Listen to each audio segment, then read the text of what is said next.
Two friends enjoy a sightseeing flight across scenic Alaska before an unplanned detour turns to disaster. I'll never forget him looking at me and saying, "We're gonna crash." And then there was a very loud noise. Then the lights went out. Hang on, buddy, I'm coming! Ah! Seriously injured and stranded in the middle of nowhere, they must hike to safety through terrain infested with grizzly bears. There was no pepper spray, there was no shotgun, there was nothing between us and them. You don't stand a chance against an animal like that. In their desperate bid for survival, their only hope is to rely on each other. Gary and I were going home, or we were gonna die trying.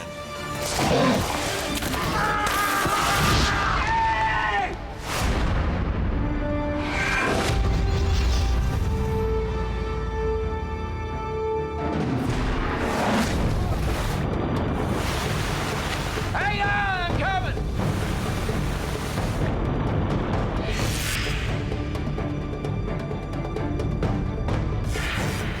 Oh no.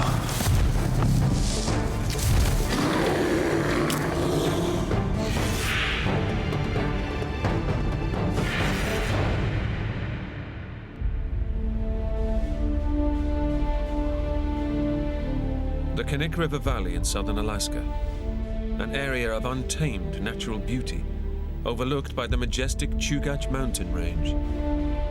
Its most famous feature is the spectacular 45-kilometer-long Knik Glacier. All set, Stuart. Take the other strut, Gary. In nearby Palmer, two friends are getting ready for a sightseeing flight to the glacier. Okay, clear on this side. Taking the pilot's seat is Dave Akers, a veteran flyer with thousands of hours under his belt. I've been flying aircraft since 1974. It's rewarding, it's challenging, really love to fly. Oh man, this is what I'm really gonna miss. Texan Gary Null came north 2 years ago to work in Alaska's oil industry and quickly became firm friends with fellow outdoorsman Dave. Really appreciate this, Dave. We went out and did a lot of sightseeing together. We both had a mutual admiration for the outdoors. I would just jump at every opportunity I had to go fly with him. I really haven't known Gary all that long, but you know, sometimes you just click. Dave's been teaching Gary the basics of flying, but this is their last lesson for a while. Gary and his family are returning home to Texas. Okay, Gary, ready to go? Let's do it.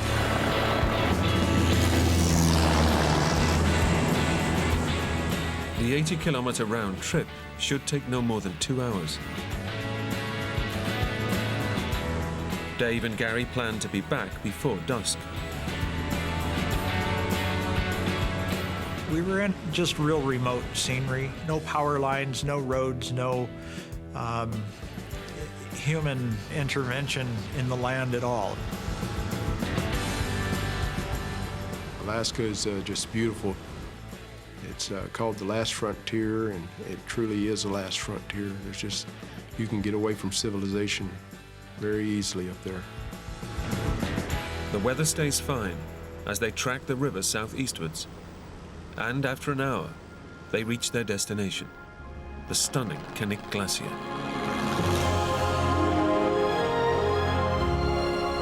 It's probably some of the most magnificent scenery that I can relate to. And I've seen a lot of country in my life.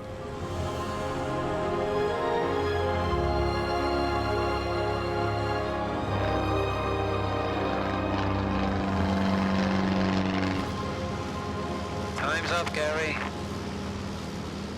Eager to land the plane while it's still daylight, Dave turns for home. And as we headed back towards the airport, Hey, Dave, look over there. I remember glancing over to my right shoulder and seeing this mouth of this valley just opening up to our right there. Let's go check it out. Dave has never noticed this valley before. Hey, come on, there might not be no next time. Okay. Intrigued, he descends to take a closer look. But what Dave doesn't know is that this is a notorious spot where over a dozen planes have crashed before.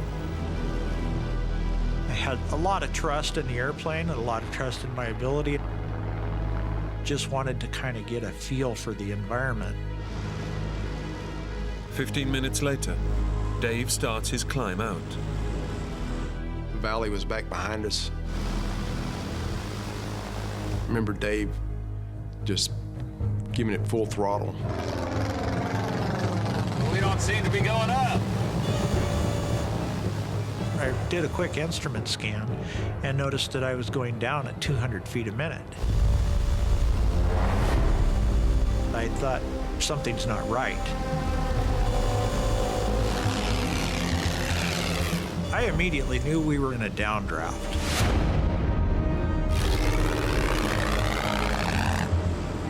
The aircraft is caught in a column of rapidly descending cold air. Its 145 horsepower engine can't generate enough lift to overcome the powerful downward force. The plane is now plummeting towards the ground at over 10 meters per second.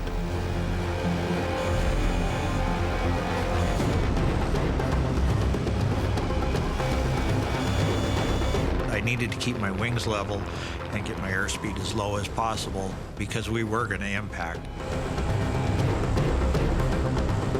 I had no choice but to accept that.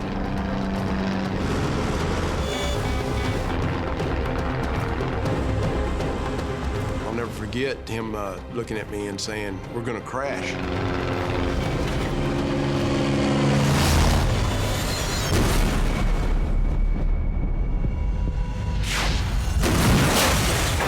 The impact was tremendous. Just loud, and I thought, oh no, what have I done? Just feel the plane skidding and sliding.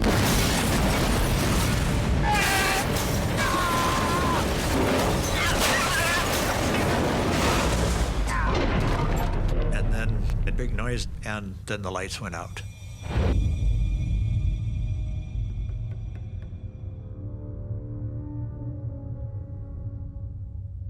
After skidding for 30 meters, the plane has come to rest. Over 1,200 meters up a remote mountainside.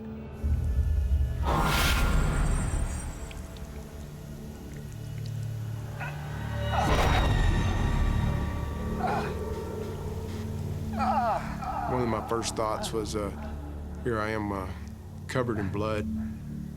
I had a hard time focusing my eyes.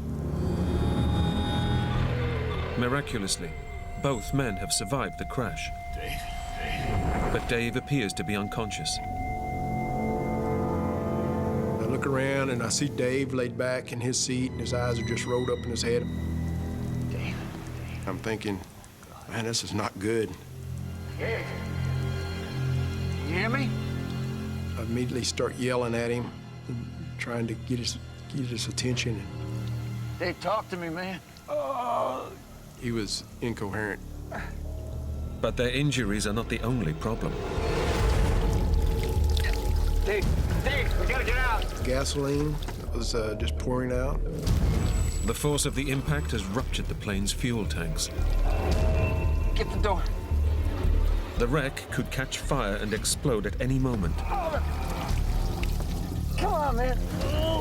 Gary must get his injured friend to safety. Go!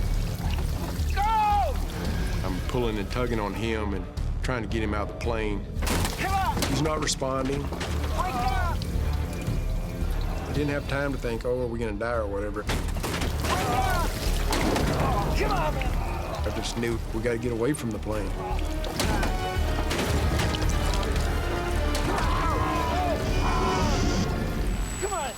just kept yelling at him, "Come on, Dave, we got to move. We got to get out of here." Gary finally manages to drag Dave clear of the wreckage and out of danger.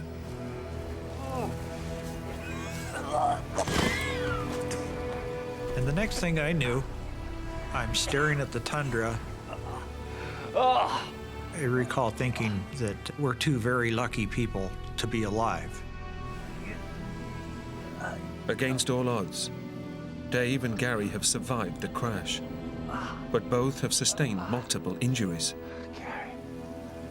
I remember having a lot of pain up in my right chest and shoulder area. And then I looked up at Gary, and he had a pretty good gash in his forehead.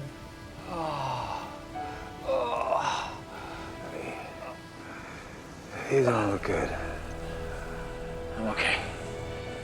Gary doesn't know it, but he has a serious skull fracture. Dave has broken 2 ribs and fractured his collarbone.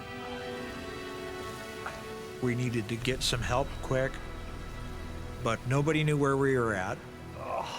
I immediately started to feel guilty for what I had done.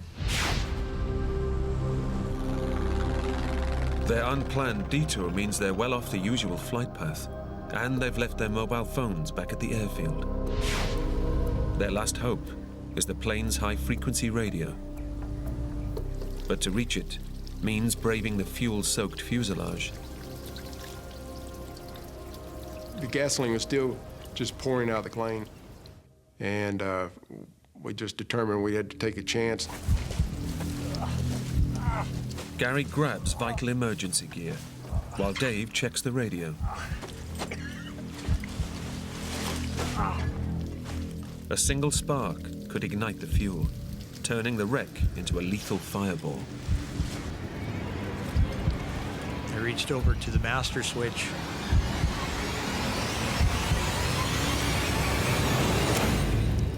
I turned on the radio to see if there was anything there.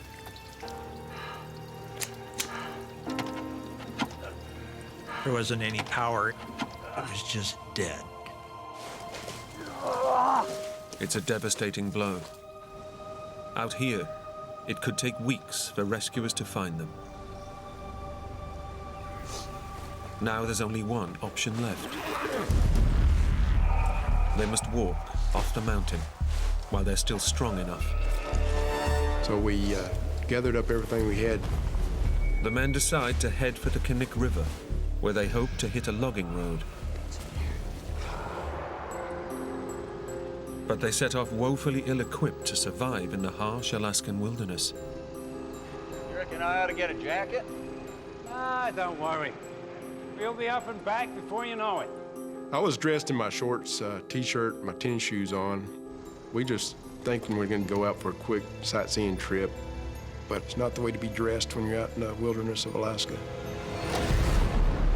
An inventory of the bag they salvaged from the plane reveals little by way of supplies.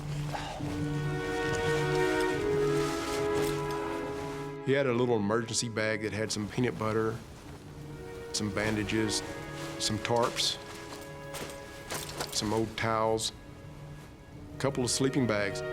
It was pretty limited, but we were able to utilize some of the things in it. Before we started down the hill, I made a sling for Dave's arm. Sorry about this. We gotta put a sling on this thing. Okay. Easy. Better? Huh? Yeah. All right. Thanks. Then I tore a towel in half and got the bleeding on my forehead stopped.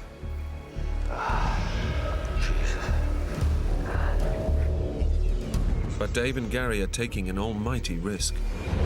They've crashed in an area with the largest brown bear population in North America.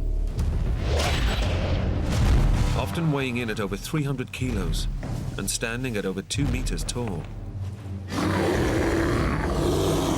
The native brown bear is a fearsome predator, capable of ripping through flesh and bone.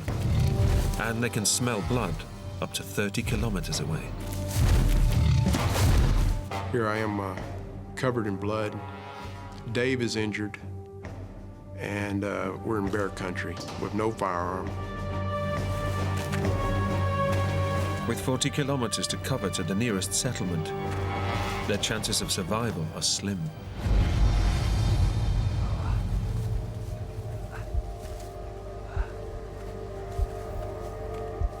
I would estimate we probably traveled 2.5 miles away from the plane. All right. The going was so tough, and Dave was hurting. Dave's smashed rib cage makes every movement searingly painful. The pain was pretty intense, so at that point, I needed to rely on Gary's direction. Here, above 1,000 meters, nighttime temperatures can drop below freezing. And as the sun begins to set, both men start to feel bitterly cold. We're looking for ways to stay warm. So we made some makeshift ponchos. Yeah. Dave was really struggling. We decided to stop for the night.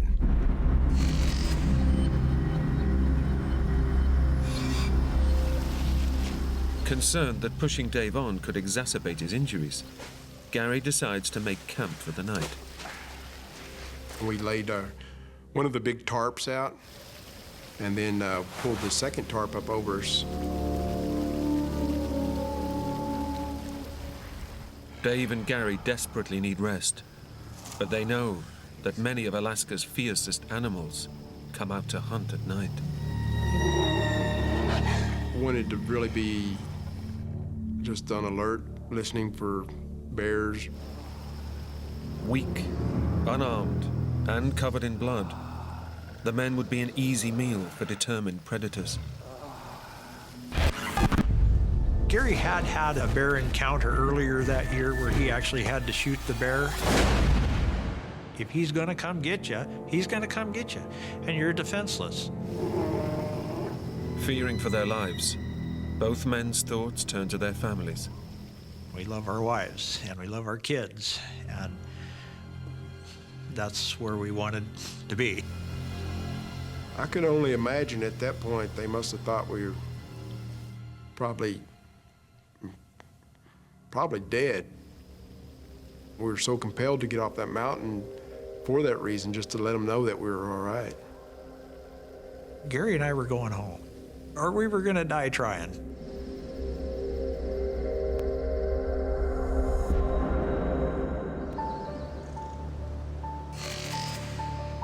As soon as there was enough light, I determined that we needed to get moving.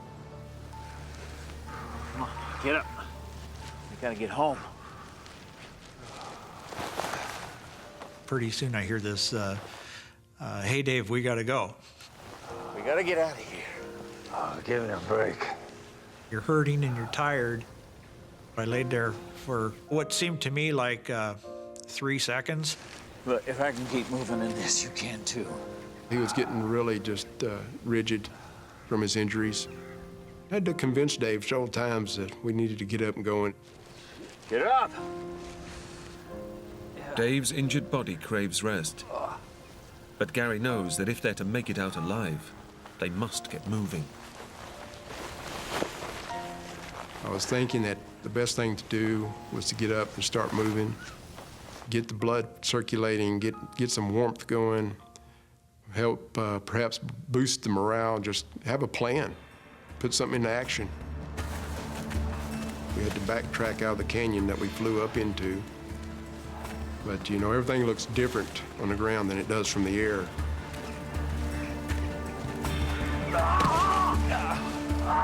The going was so tough that Dave couldn't help from falling. I mean, he would fall on that shoulder several times and just grimace in pain. When you got a lot of pain like that on one side or the other, it's just really uncomfortable. It's kind of hard to keep the balance, but I needed to carry on.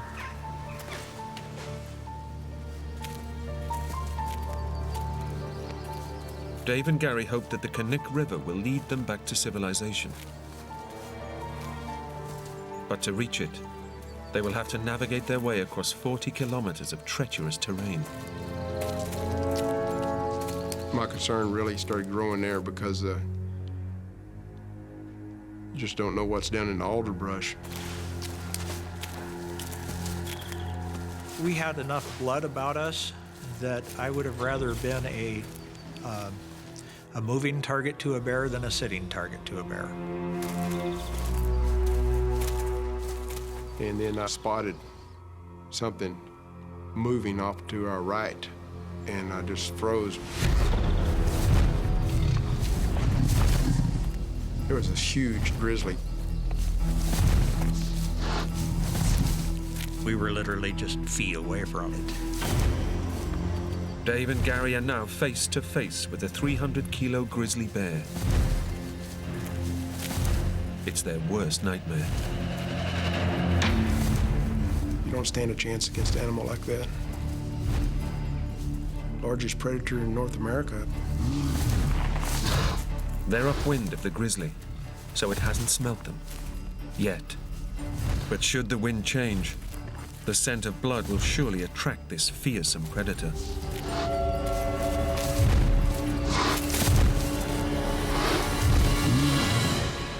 The two friends are in grave danger.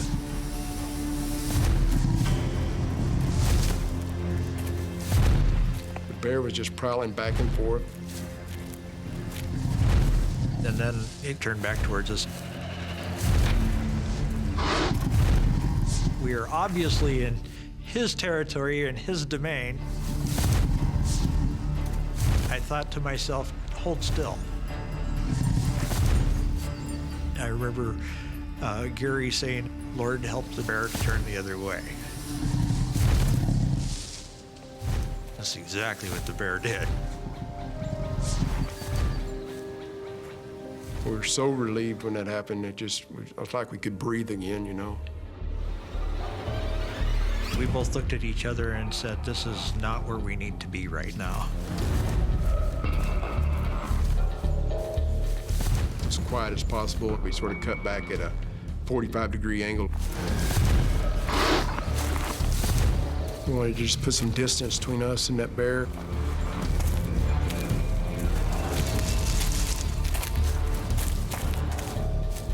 I remember looking back a few times, wondering if there was anything following us.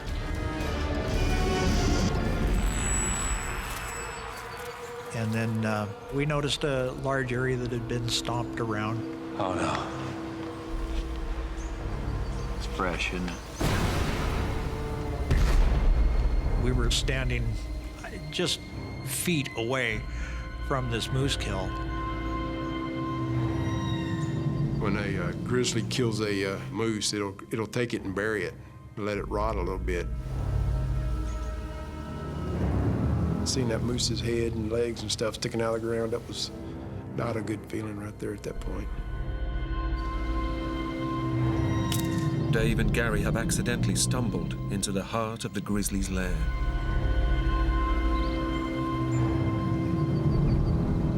And I'm thinking, oh, great, you know, the bear's right down the stream from us. We're in its kitchen here, and he or she would have been probably pretty aggressive if he thought we were invading on his kill.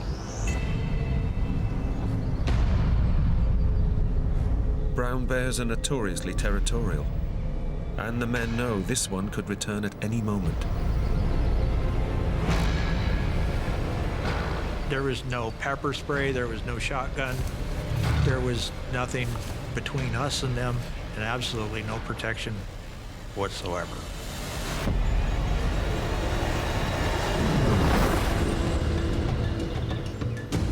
I'm thinking this bear's gonna come busting out of the woods any minute now.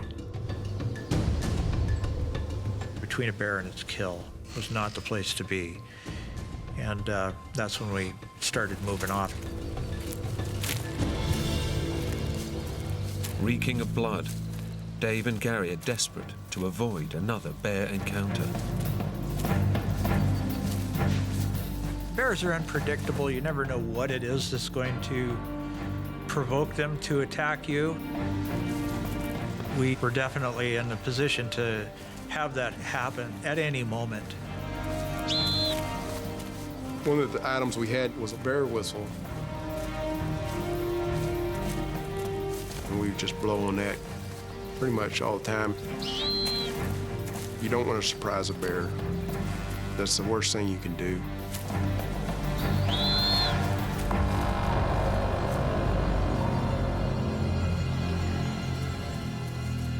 Your senses are really on high alert.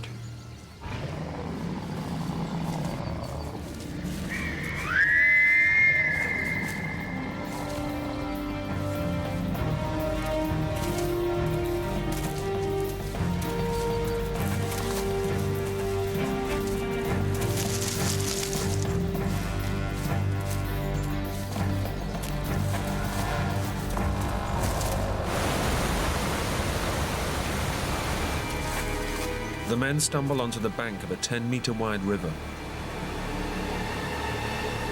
If they can reach the other side, they should be out of the bear's territory. Dave is the first to try and wade across.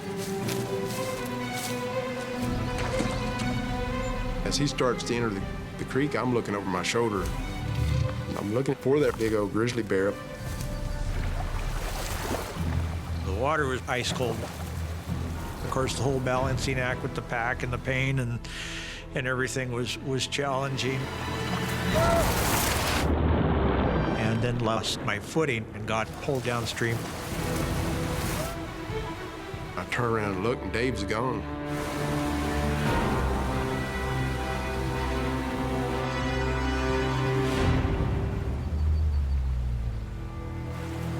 I look downstream, and there's Dave. He washed downstream about 20, 25 yards or so. In the fast-flowing torrent, Dave's broken collarbone and ribs make trying to swim agony. Soon he's freezing cold and struggling just to keep his head above water. Hang on, I'm coming!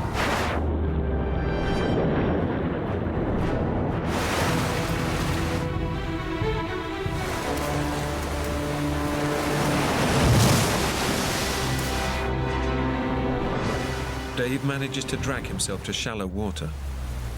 But on a day when the temperature is barely 4 degrees Celsius, his body temperature is plummeting.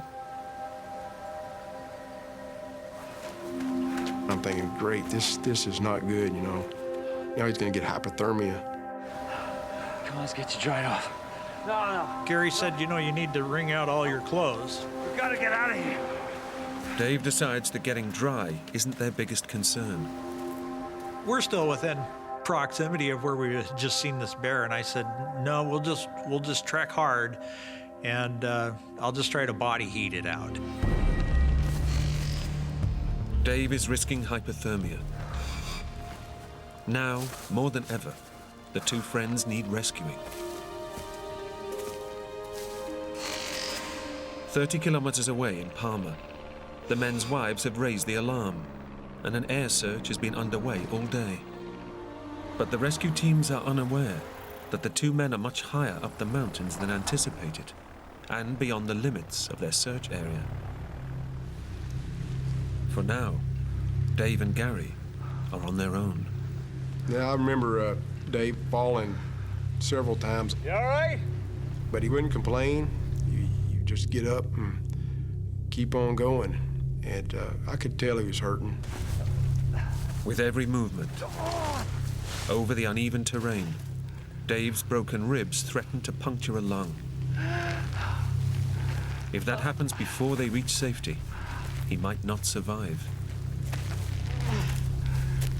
You could just feel the piercing inside in the chest, and it was uncomfortable. Dave is the one in pain, but the men still don't realize that it's Gary who's in the most serious danger. The skull fracture he suffered in the crash puts him at risk of a brain hemorrhage.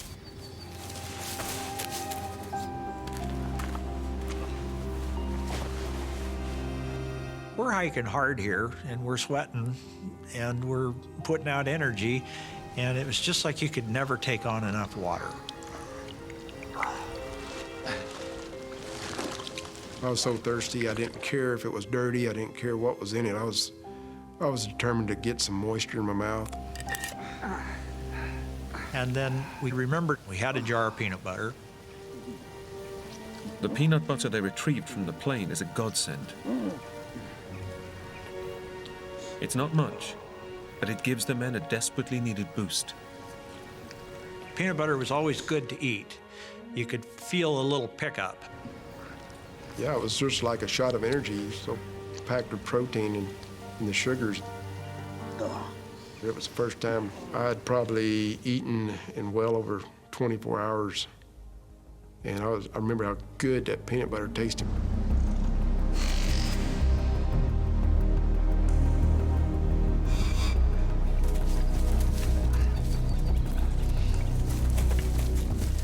The friends continue hiking south in the general direction of the Knik River.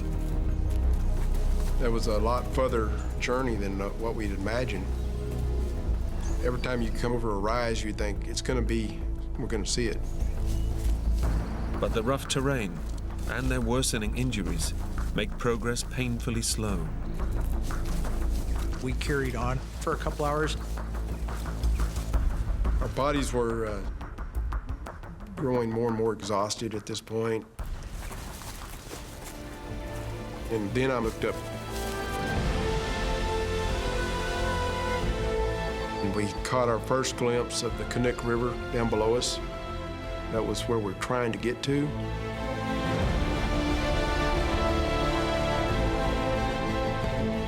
After hiking for more than 20 kilometers through the brutal Alaskan wilderness, the two friends can see the river, which they hope will lead them back to civilization.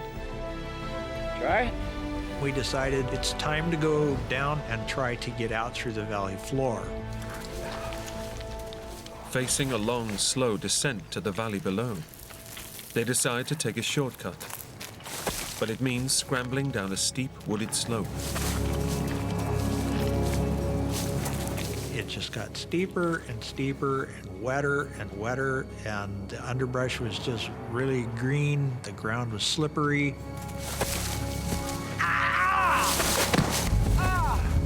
You had to be careful with every step because you could really break an ankle or twist a knee. You had to hang on to brush. It was so steep that if you let go, you're just going to tumble out of control.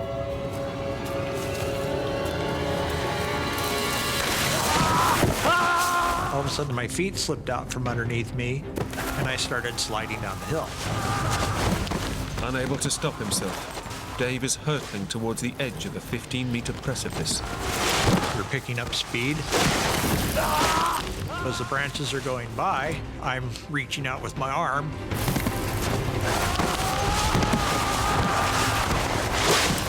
I look down, and there's nothing underneath me. I stopped solid. And then I went to put my feet underneath me, and there wasn't anything there.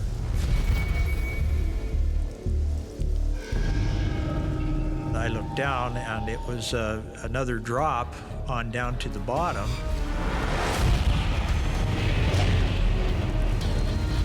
Hang on, buddy, I'm coming! Finally, I pulled myself up until I could get my feet underneath me.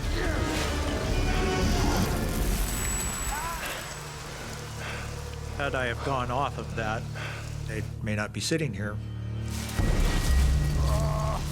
I realized that was probably the worst mistake of the whole journey. Dave and Gary's shortcut has badly backfired. Let's go.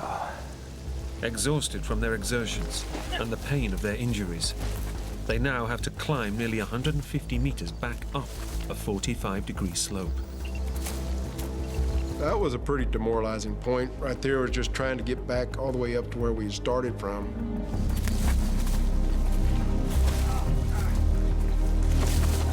It was pretty steep. Dave is in a bad way. The fall aggravated his broken ribs, and now every breath is agony. I was just grasping for air.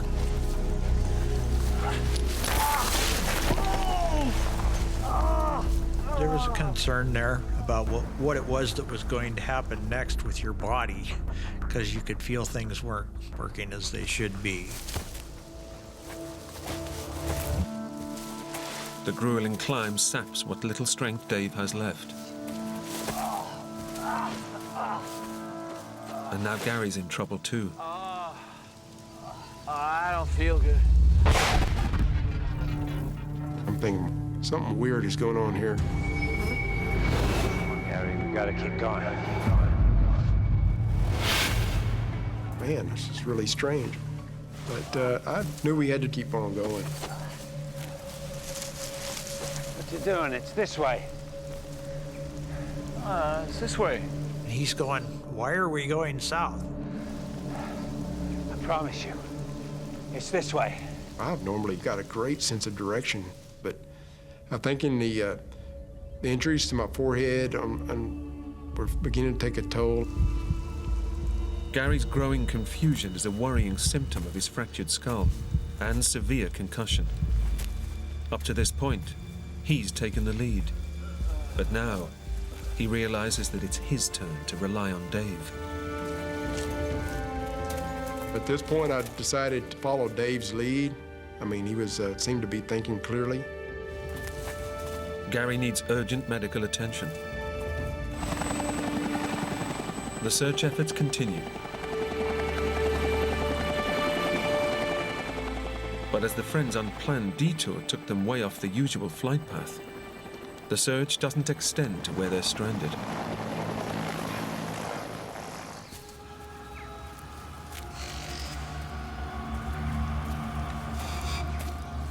"24 hours after the crash, Dave and Gary still haven't reached the Knik River, their route back to civilization. I gotta rest.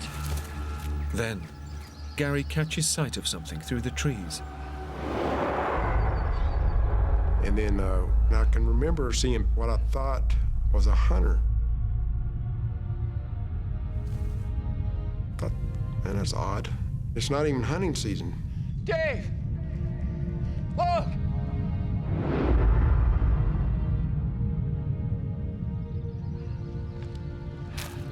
Gary, what is it? I thought I saw a hunter.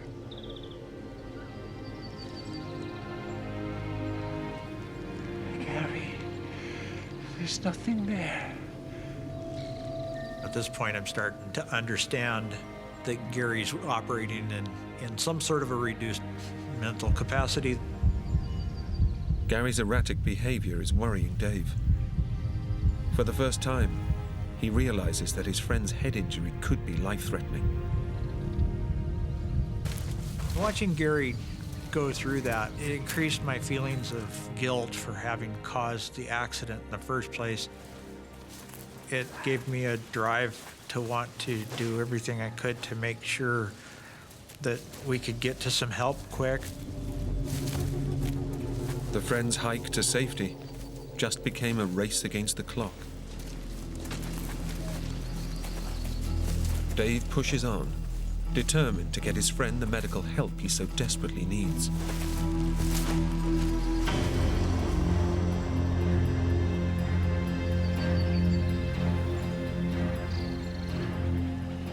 I turned around and there was no Gary.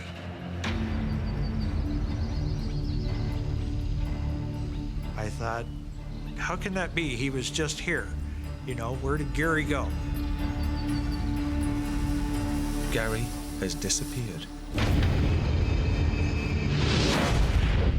His worsening head injury makes him completely reliant on his friend for survival. Dave retraces his steps, fearful of what he might find. I'm here, Gary, come on. When I called him and he didn't answer, Come on. and I called him again and he didn't answer, that was a very low moment. If Dave can't find his friend, he will die.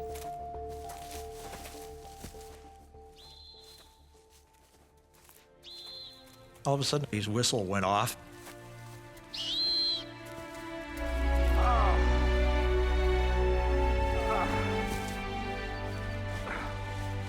He had tripped and fallen in the brush. It was just amazing to see Gary again. I began to taper off, mainly due to the impact to my forehead, and I really began to hallucinate. Hey! Hey! Come on. I'm here, Gary. Come on. Come on, Gary. Come on. And I remember thinking at this point, man, I'm sure glad Dave was there with me, because I did realize that he was thinking right. The two men are tantalizingly close to the Knik River, their route map to civilization. Come on, keep coming. But Gary's condition is getting worse with every step. He could slip into unconsciousness at any time.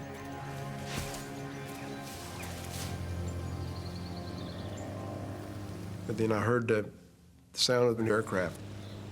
Look! It was headed right up towards us. It's a de Havilland Beaver. It's red.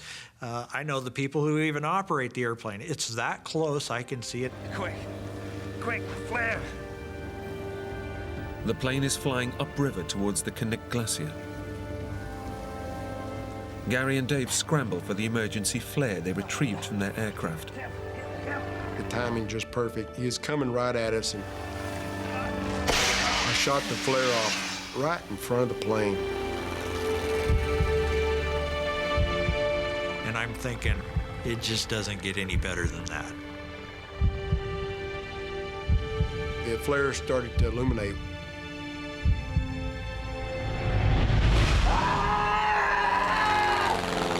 Hey!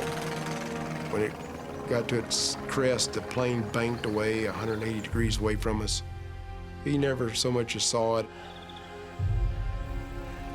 It was disheartening to me to see the plane fly off. There has to be the golden moment for a rescue, and it wasn't our golden moment. It's a crushing blow. Gary's survival chances just took a major hit.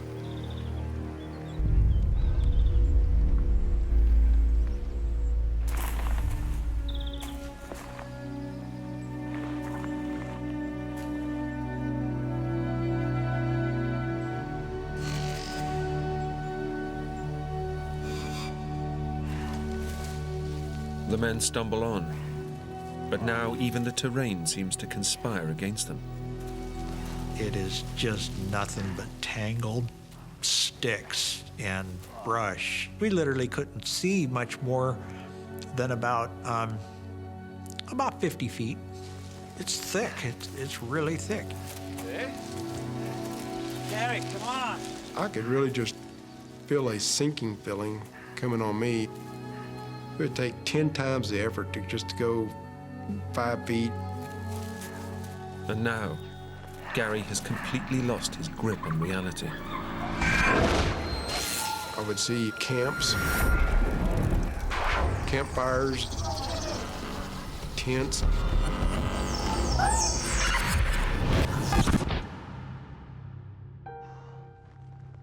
They would just vaporize. They would just vanish. There was nothing there.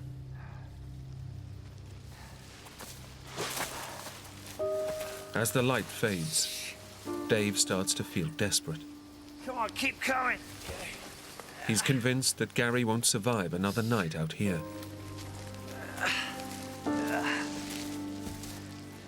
Come on, Gary, get up.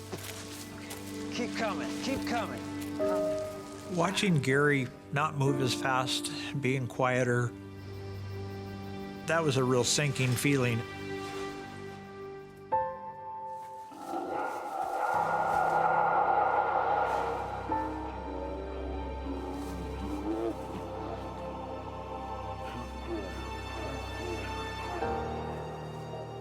Quietly, I talked to God and prayed for our survival.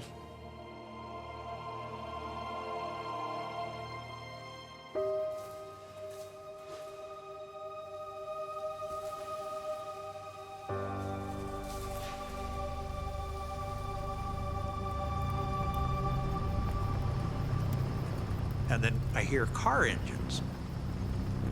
And I think, no, that's not car engines. Then I hear it again. And then I hear a big roar.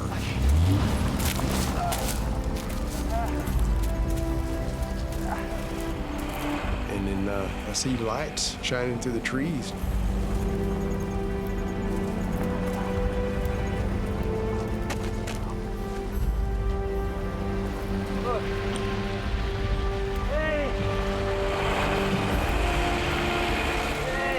By some miracle, Gary and Dave have stumbled onto a logging road and a car full of holidaymakers. They come running up to us there, and it was just the most awesome thing. I was very blessed to be alive. After 33 hours alone in the wilderness, Dave and Gary are finally rescued. We were going home.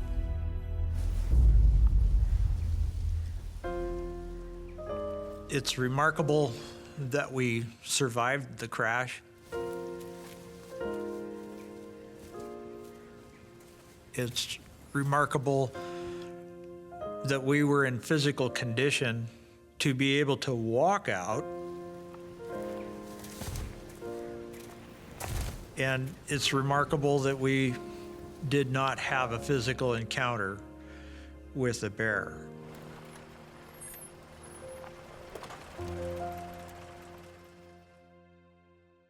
The men were rushed to hospital in Palmer, where doctors treated Gary's head injury. He was lucky not to need surgery, but it took him nearly 6 months to get over the effects of his fractured skull. An air search took 2 weeks to locate Dave's crashed plane. Despite his terrifying ordeal, Dave was back at the controls within 2 months. I'll continue to fly. I'll continue to love aviation very much. I don't see my life without it. In fact, Dave is renovating another aircraft to replace the one he lost on the mountain. I'm fortunate to be able to go on as a pilot, and I'll encourage others, including Gary. I hope that he continues on to get his pilot's license. The experience has made Dave and Gary's bond of friendship even stronger. Me and Dave have grown really close. You don't go through an experience like that, somebody and survive and not come out of it a lot closer. Could I have done this alone? I don't think so. I think that if it wasn't for Gary being there, that I wouldn't be here.